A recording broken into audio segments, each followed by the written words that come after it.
Hey, it's Brock here with Rock Hill Farms, and I'm out here today to grind out this stump. And this is a massive stump. I'm doing it with a compact tractor. So this is possibly the most ambitious thing I've taken on, and we're really going to find out, what a tractor mounted stump grinder is capable of in this video. This is well over 4 foot wide. The grind area is probably 6 foot wide. It's over 2 feet tall. It's just going to be a rough one. I think my plan of attack is going to be to shorten it first rather than grind it from full height. And obviously I don't have a chainsaw that'll cut all the way through this. So I'm going to make an X across the top, and then I'm going to cut into it and see if I can cut this down a little lower before I start grinding. When I'm done, I'll talk about what I'm charging to do this, and it's really going to determine whether or not I take any more jobs and any more stumps this big on again. So let's get going.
So when I first started to make videos about projects that take several hours to do, and I want to make the video take about 10 to 20 minutes long, because that's already a pretty long video. I try not to go past that.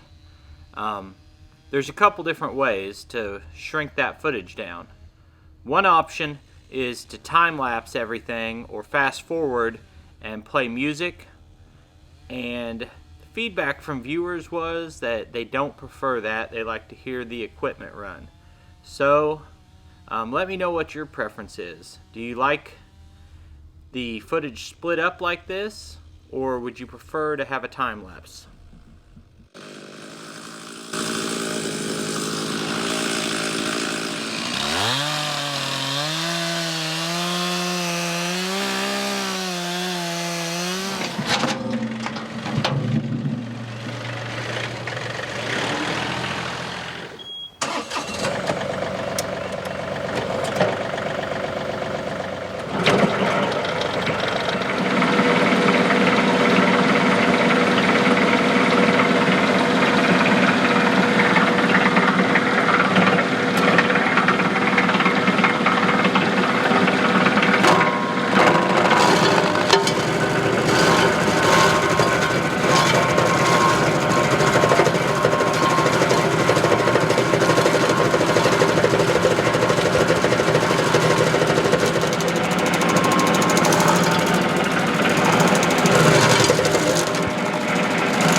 As the grinder struggled across that first pass, and I realized I need about 100 passes more like that, that's when you start to really wonder what you've taken on in terms of the scale of this project.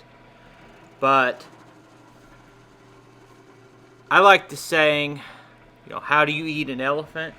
And the answer is one bite at a time. And that's exactly how I did this stump. Earlier I said it had a grind area of 6 feet, which isn't accurate at all. After I cut it off, I actually measured to the outer edge of what needed grinded, and it was over 10 feet wide grind area. And this stump grinder has a 6-foot swing on it. So that means I repeatedly had to move the tractor not only forward and backward, but also side to side to cover this entire area.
Well, I bit a nice chunk off of it. I just have to keep working my way back like that. I need to start remembering to bring one of my leaf blowers so I can blow the chips off and see where I'm at instead of having to remove them by hand.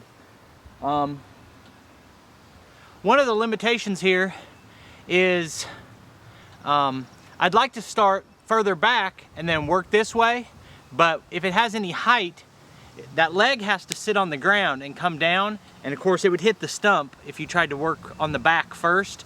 So I have to start at the front and work it back, and then I can come back the other way. So you just have to move the tractor quite a bit, but it's going to get the job done. It's just not quite as fast as the commercial units, but anyway, I better get back to it.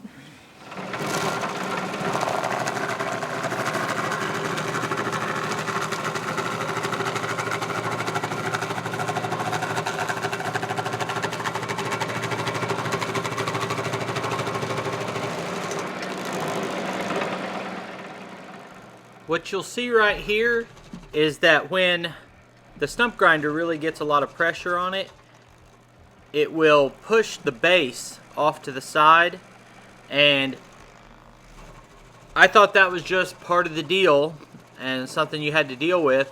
And then I realized if I'd tighten up the sway links, it would hold that base a little more firm and do a better job, and let me get more of a wide sweep on each pass.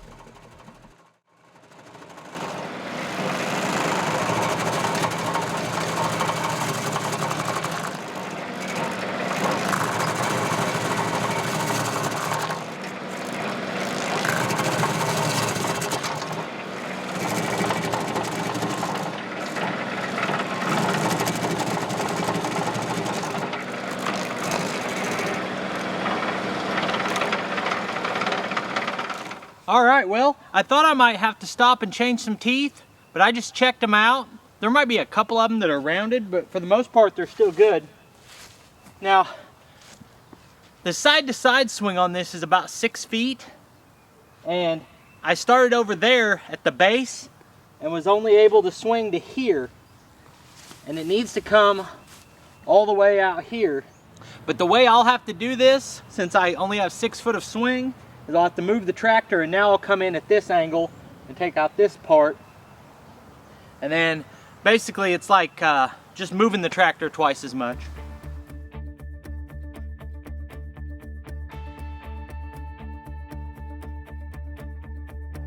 Went for a walk with the stars last night. Did not believe that I would end up right. Lucky endings were not something for me. I drove around all across the land. Thought that I was caught in a one-man band, but playing all those sad and lonely songs. My faith was lost, my hope was gone. My dreams were shattered and I was done. I was roaming down the street in my weary feet, and then you came along with the love so strong. You took me out of the cold into the fire. You're picking me up when I'm down on the ground. Whenever I'm low, you are lifting me higher. And when I am lost, you make sure that I'm found. Out of the cold into the fire. Out of the cold into the fire. This is too good for a man like me. Be treated by someone so tenderly. I'm afraid that I might wake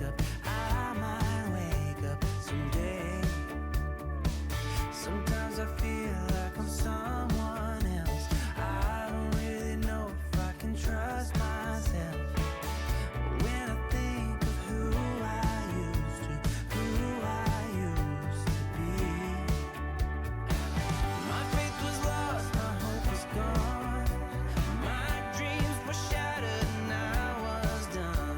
I was roaming down the street in my weary feet, and then you came along with the love so strong. You took me out of the cold into the fire. You're picking me up when I'm down on the ground. Whenever I'm low, you are lifting me higher. And when I am lost, you make sure that I'm found. Out of the cold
Basically, what I said at the beginning of the grinding footage is the way this project went.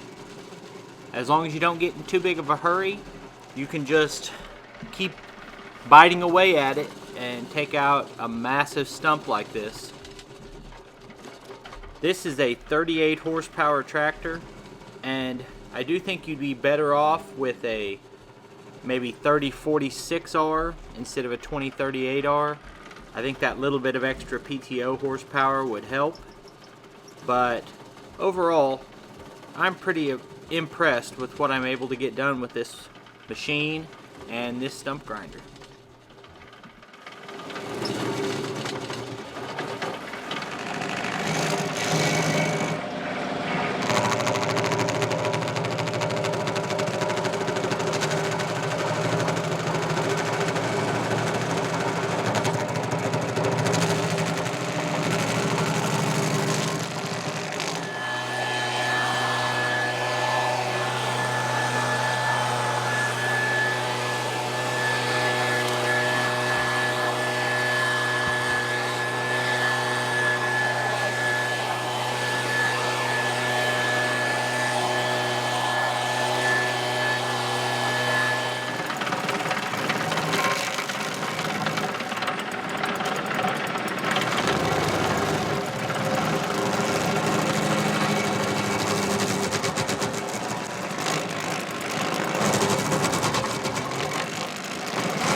Alright, so the stump is gone. I've ground out the majority of the surrounding roots.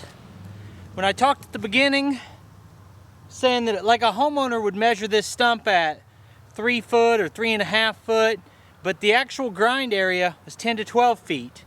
The base of the stump was over 8, one direction close to 10, and the grind area even goes out past that. So that's just something you got to factor in when you look at doing a job like this. It's something that I'm just learning myself. This property owner got a bid for this stump for $350. I wasn't aware of that whenever I came to look at it, but they had a previous bid from an older gentleman who's been doing stump grinding for a long time. He's got a standalone unit. That was a $350 bid. There's a lot of people watching right now who are saying that's ridiculous. You know, that's a $500 stump, that's a $1,000 stump. People have to understand is economies are different in different parts of the country. So this small town that I live in, or I actually don't live in town anymore, but this is my hometown, and you can buy a nice 3-bedroom house and nice little neighborhood for $40,000 to $50,000. So just the economics are different in a small rural town in Kansas than they are in a lot of places where you might live. That's the only explanation I can give if you think the prices are too low. And you're really not going to like when you hear that I'm only charging $200 for this job. Let me see what time it is. It's almost 4. So I worked on this for 4 hours. About an hour of that was cutting the stump off, and 3 hours was grinding it out, and $200 for 4 hours. That's $50 an hour. That's what I like to make. This was also one of the first jobs I ever bid, and if I was bidding it today, I still probably would only bid $250. I'm just not trying to make a killing. I want to give the customer a fair price. And now he came out to go to work when this one was almost done, and he told me he's got another stump back there, and I'm going to do it tomorrow for $80. It's a lot smaller stump. And whenever I come back, I'm going to bring my bigger leaf blower and do a better job of cleaning up all this wood chips, so that he can at least get the rest of his yard mowed without hitting those wood chips. So anyway, I've been doing this now, I don't know, I've done like a dozen stumps. So still not a lot of experience, but I'm just now really getting the hang of running the grinder. And you know, there's different ways you can do it as far as how aggressive you are with each pass, how fast you move. You know, do you start at the back? Do you start at the front? And I'm starting to get the hang of it, I feel like, and it's running a lot smoother now. So I appreciate you guys taking time to watch this video. In just a minute, you'll see links on the screen to a couple more of our videos, and I'll see you next time.